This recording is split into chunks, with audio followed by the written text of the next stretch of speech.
Hi everyone, Tammy with Medical Synchronicity. How are you today? Thank you for popping by for my little bit.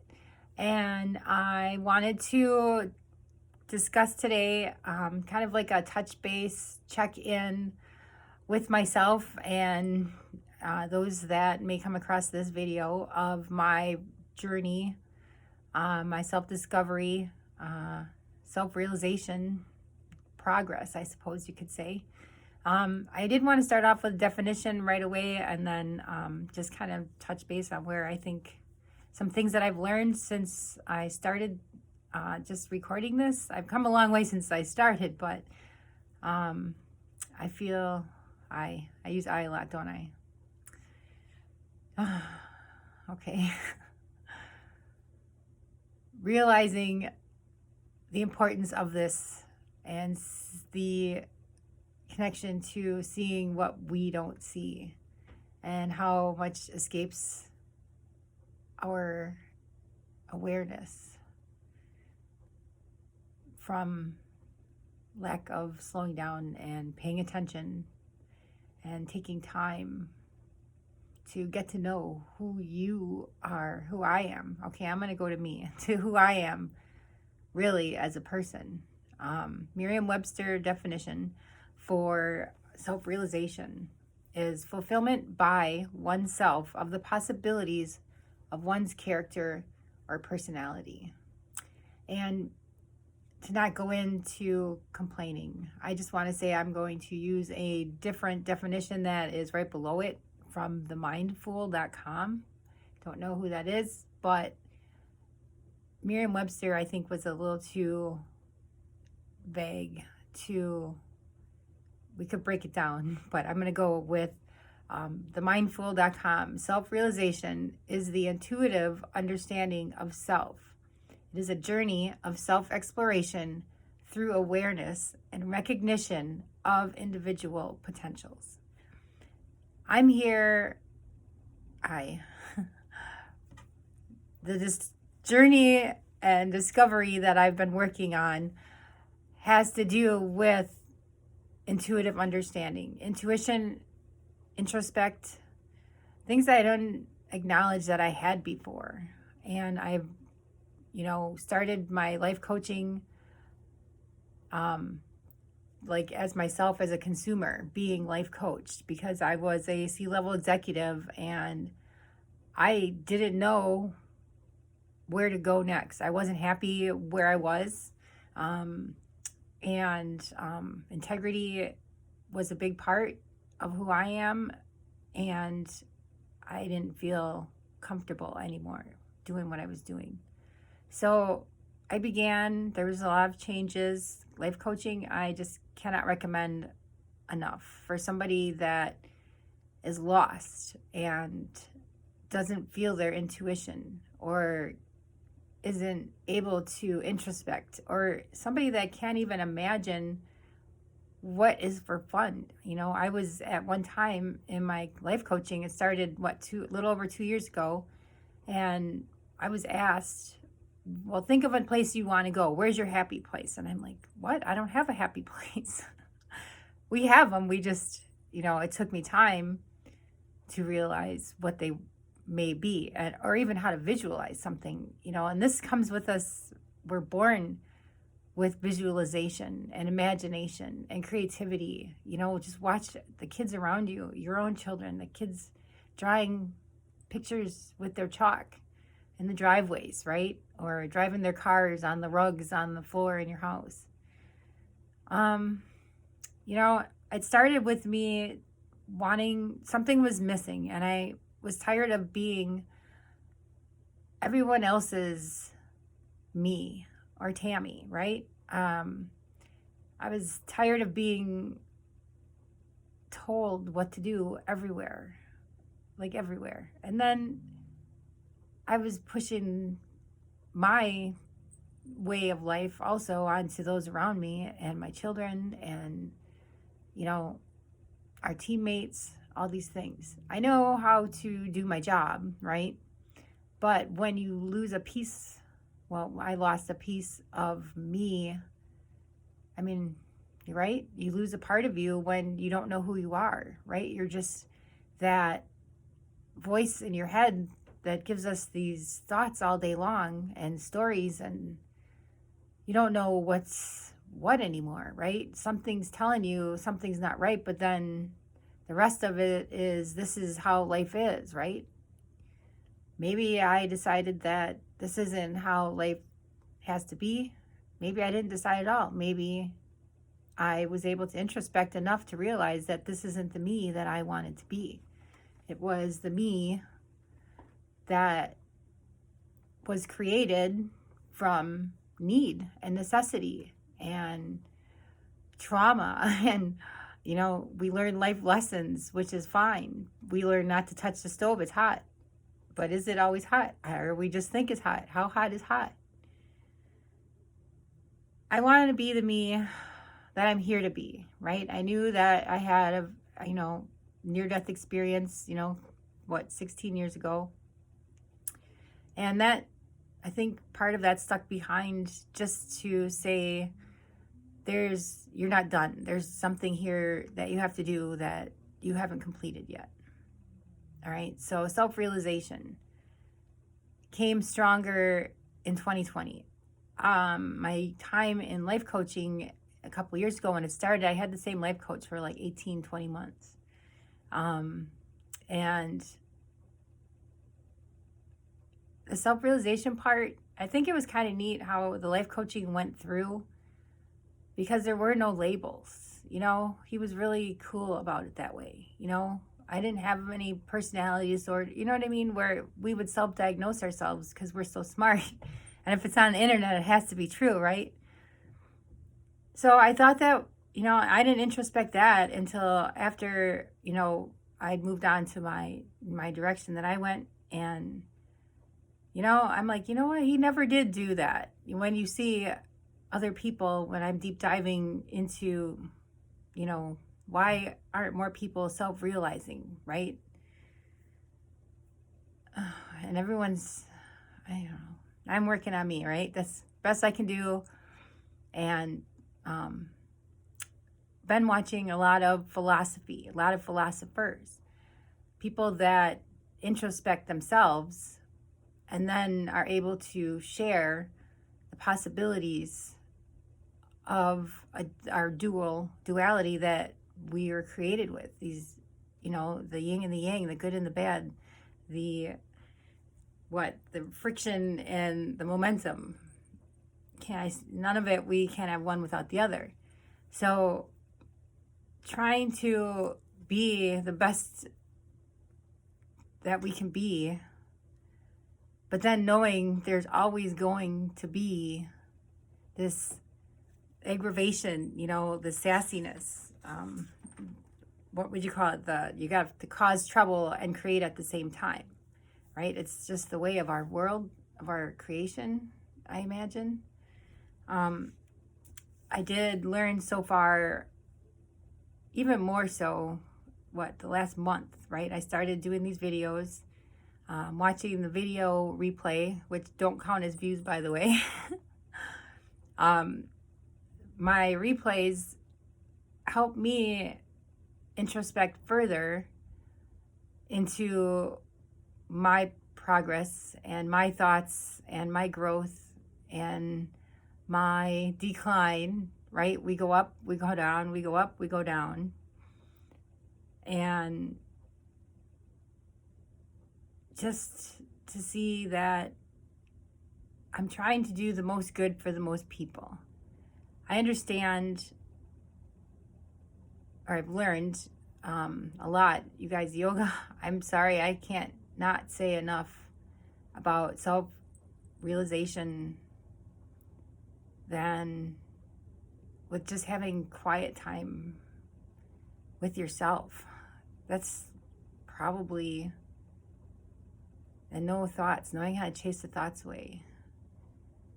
Yoga, I don't even know how to say enough about it, and I'm not, just taking our time. I mean, even just the 15, 20 minutes, the little exercises throughout the day, or, the full-on, yoga class where you can stretch and, unpinch all those nerves and everything.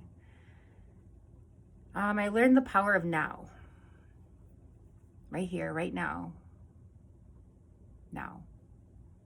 I learned the power of now. That's probably, I learned a lot from yoga. And I learned how yoga works and meditation.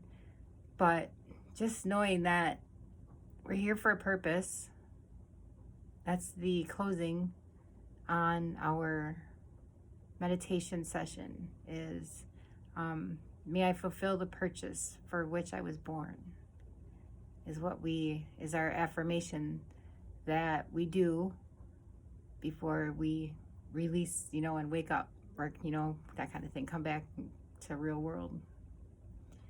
And so much introspect goes into thinking, what was I here for? What is the purpose that I was born for, right? I feel that I'm aware now, right? I'm working on it, because when you quiet so much down, I'm in the medical field. I have to go there for my, patients will come in, and even myself as a patient, I suppose I could go that small, right? And you have something wrong, right? So you have a pain that's so great. You get in an accident or you fall down or something, and the pain is just so great. And you go to the doctor or do yoga, and one problem subsides, but then you're like, oh, wait, it hurts over here now. And then there's like 6, 7, 8 inflammations or, issues that you come from after this accident that you didn't feel at first, but now you see them or feel them.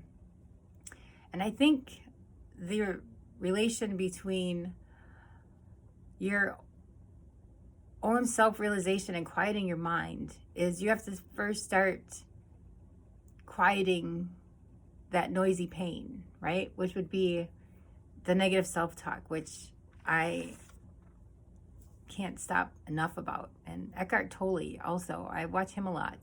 What was his Conversations on Compassion? I want to say where I got that from, because he sums up, I've gone all around the block with self-realization learning, so I've seen so many different perspectives, and coming back to home when rounding up the whole thing, when it comes back and you have like the 10th, philosopher saying how important it is to slow down. And don't ask that next question so quickly. Let the next question go, because it could be something that isn't working. I had an issue the other day where I kind of panicked, because I'm like, where is this going? What am I? Where do I land? And it's hard you want the answers, so you keep asking. But today I think I pulled in, yesterday night it was, I think. I pulled in that I had to sit and be quiet and quit asking questions. I'm getting answers I ask for, but there's too many answers now, right? And then I don't remember what questions they go with. We change every day. All of our realities change every day. Every day. Yesterday is not to fret over, right? Just today. What do I need to be the best me I can be today, right? Elon Musk, what's his value statement? Doing the most good for the most people. That stuck with me for years. That's kind of how I rolled. I liked that. Do the most good for the most people, right? Putting it into quieting our minds down and understanding what self-realization is, and taking time to breathe. Breathe in. Breathe out. Yeah, time to have nothing go on in your head.